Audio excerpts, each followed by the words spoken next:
Verdun is a genius who's currently stuck inside the magic tower known as Bohem. Apparently, he was captured by his merciless tower master and is being tortured to death. What the tower master wants to extract from our boy is the only thing he's got going for him. His smarts, the knowledge he's managed to gather throughout his life. Right now, he's nothing more than a test subject, a lab rat slowly nearing his death inside this damned place. Verdun has finally figured out the reason he's being exploited like this. It's because he's weak and powerless. To understand how our boy ended up like this, a little backstory is needed. So here's the context. His miserable life started 15 years ago. He grew up in an orphanage because he had no parents, and the only long-standing wish he had was to become an incredible mage. In the end, he entered the magic tower as a normal worker just to learn magic. But no matter how hard he worked, he couldn't become a mage. What held him back was something called the growth limit. It was the mage compatibility test he took at the age of 7, which basically meant he couldn't become a mage. That was essentially a death sentence for him, whose longtime dream was to become a mage.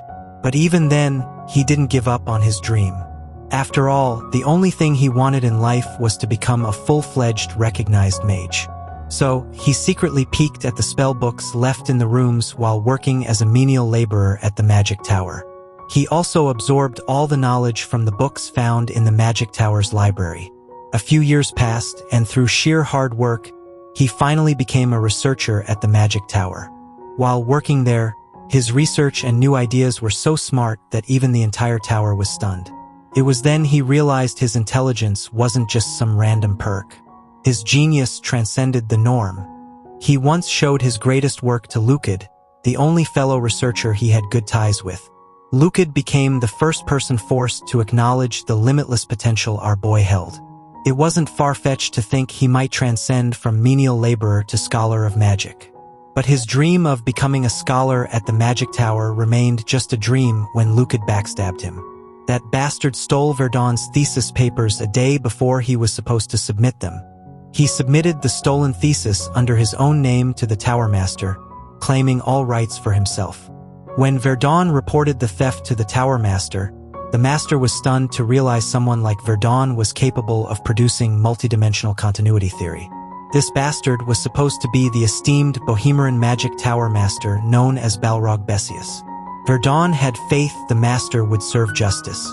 But little did he know, his exceptional work ignited the fire of greed within the tower master, turning him into a cruel oppressor. Now confined and tortured, Verdun regrets the day he didn't run away and live a normal life. During the day, he's exploited as a laborer. At night, these bastards conduct excruciating tests on him. He was once told to create a magic circle to validate the theory in his thesis. To carry out this experiment, they injected drugs into his veins to observe the reaction in his body. They wanted him to invent a new potion by refining it. All he got in return were threats from the tower master to kill the people he cared about. For him, his life is already over as he was powerless against these beasts. As he lies there, sweet memories from the past flash through his mind.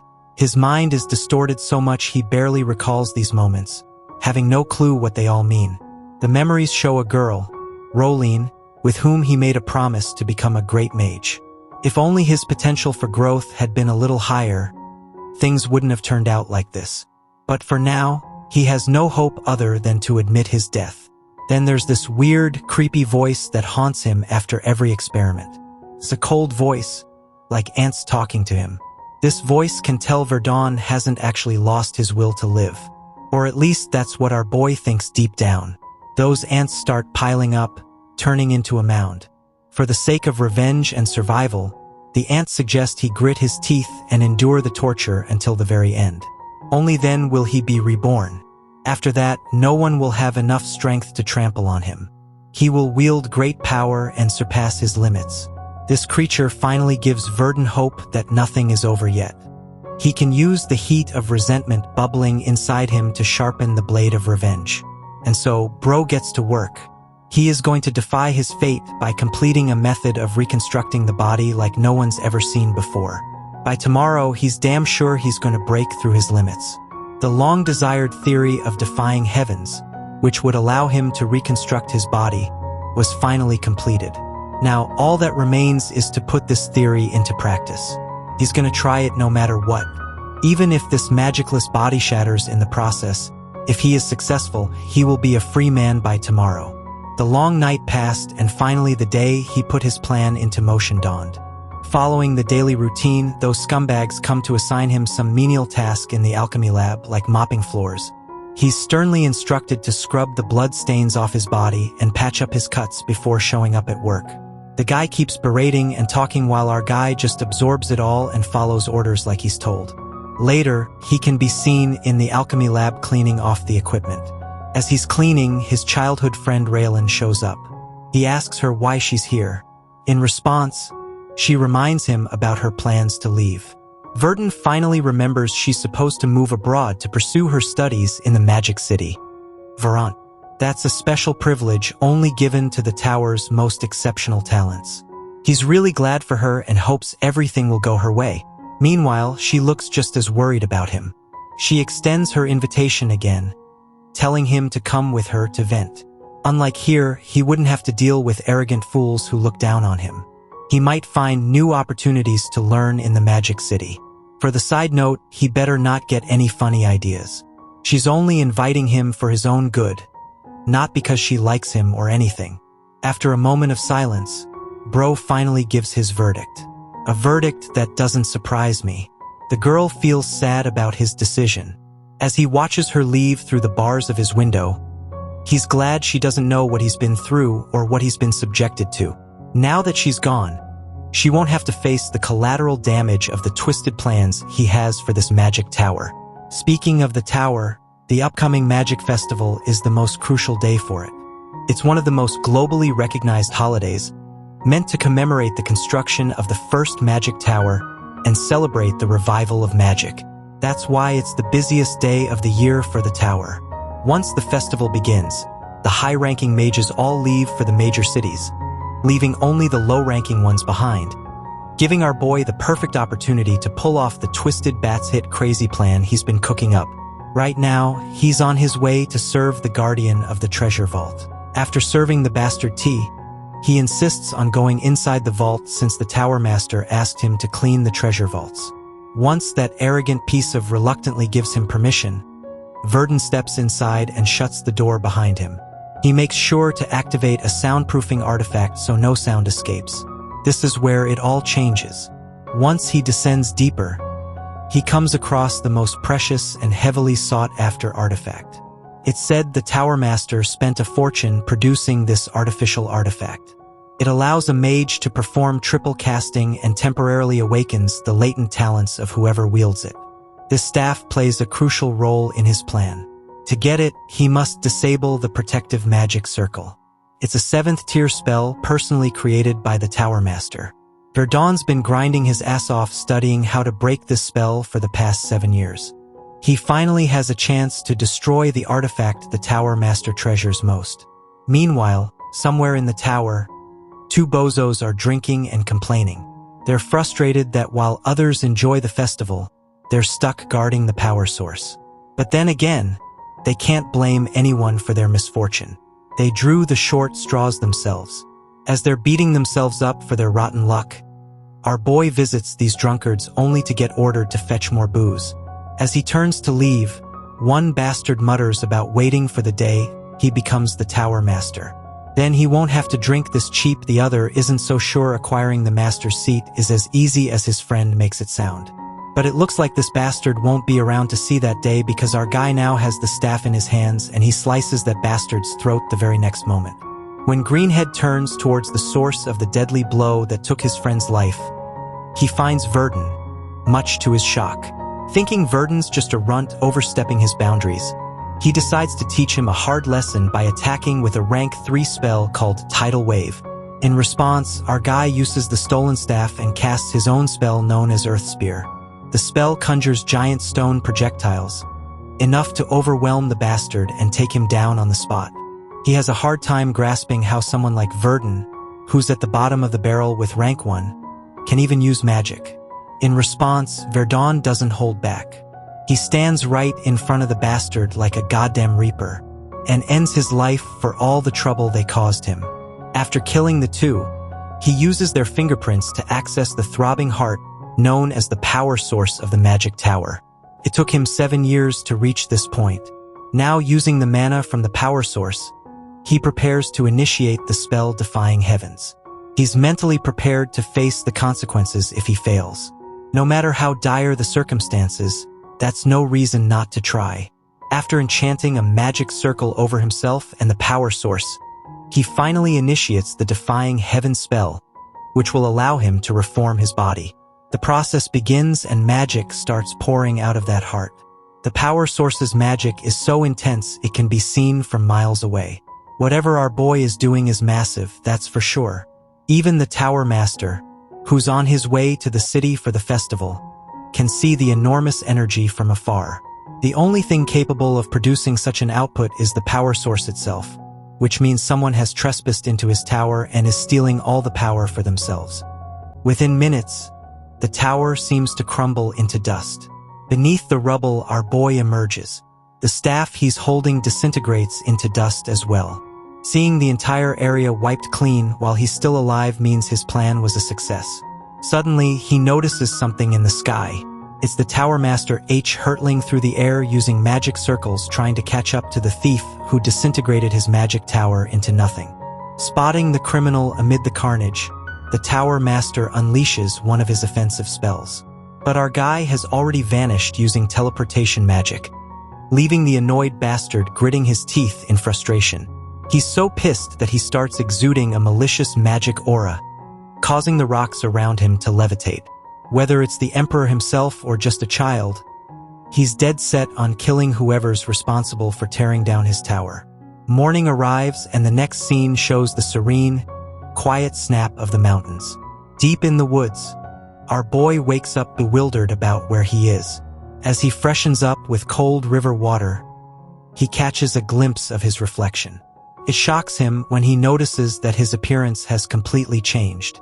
His brown hair has turned ashy gray and his black pupils have shifted to a clear blue. He's not sure if he's become a completely different person or if something happened during his body's reconstruction. Looking back, he clearly remembers taking down the Magic Tower's people before succeeding with Defying Heavens.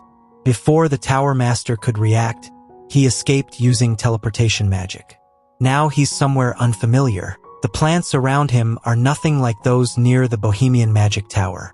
This likely means he's teleported across half the continent. In other words, he successfully used Defying Heavens to transform his body and escaped via the prepared magic circle. A hearty laugh escapes him after acquiring the freedom he had long been denied. He can't help but chuckle, imagining the Tower Master in shambles right now. With the magic tower destroyed, the Tower Master won't have any clues about who's behind this mess. Nor will he suspect that his lab rat escaped instead of dying like a dog. As big a loss as this is, it's not enough to bring the magic tower down from its roots. Though manpower is lost, Verdun is sure the Tower Master has countermeasures. After all, Balrog Basu's, the Tower Master, wasn't called the Omnipotent One for nothing. That said, Verdun is satisfied with the damage he's done for now. While the magic tower rebuilds, he'll grow stronger and prepare his revenge. His revenge will only be complete once he destroys everything Balrog has built. Most of all, Mage Verdun's name will be etched in history if he succeeds. From now on, this story revolves around Verdun's quest for revenge, respect, and the esteem he'll earn as a great mage. That's his sole purpose from this day forward. For now, he sets the tower and revenge aside to focus on his growth. A little later, he stumbles across a creepy green guy struggling to pull a lodged axe from a wooden box. Verdun dispatches the distracted foe with a single blow. Looks like he hasn't made any big breakthroughs in magic yet. His hair and eye color changed, but his appearance is mostly the same. Even his mana capacity hasn't improved. He shifts focus to his surroundings. Goblins are frequent here, so he must be far from the main village. He notices skid marks from a cart and a wooden box that probably fell when the cart sped off. Using mana detection, he follows a string of mana flowing down the road. The cart driver looks terrified, as if being chased. To get context, the driver tells how he ran into remnants of bandits supposedly wiped out recently. He even tried negotiating using Baron Python's name, but no luck. To make things worse, the mercenaries escorting him abandoned him. But all that trouble was nothing compared to the massive orc who appeared with a sinister smile. While the orc and goblins feasted on bandits, the driver used the chaos to escape. Thanks to those bandits, he got precious moments to flee. Suddenly, he hears a sinister growl of some monster closing in, and he panics, whipping his horse to gallop faster. Looks like his luck has finally run out. His cart hits a thick route, causing it to lose balance and roll over. He scrambles to his feet only to find a pack of bloodthirsty eyes staring back. The monsters emerge from the woods craving human flesh. The poor man trembles, ready to die a pathetic death as their lunch. The monster lunges while the poor guy closes his eyes, bracing for the worst. But luck hasn't fully abandoned him. He's shielded by familiar earth magic, casted by our boy, of course. The dumb creatures turn their attention to their next target, Verdun, standing on top of a monolith. Guess this is the perfect chance to test his abilities, starting with these brainless monsters unknowingly charging to their deaths. He fires multiple flaming arrows, setting many of them ablaze, burning them to a crisp. The giant orc leader growls angrily and orders a second charge. As the next wave rushes forward, Verdun tries double casting for the first time. He combines an electrified arrow spell with his fire spell, a double cast known as Heatwave Arrow. The relentless barrage ends with a massive blast, shaking the entire area, leaving every goblin burned to ash. Verdun is surprised by the result, especially since before the body reconstruction, he wouldn't have killed a single goblin on his own. Now it looks like none of them are left.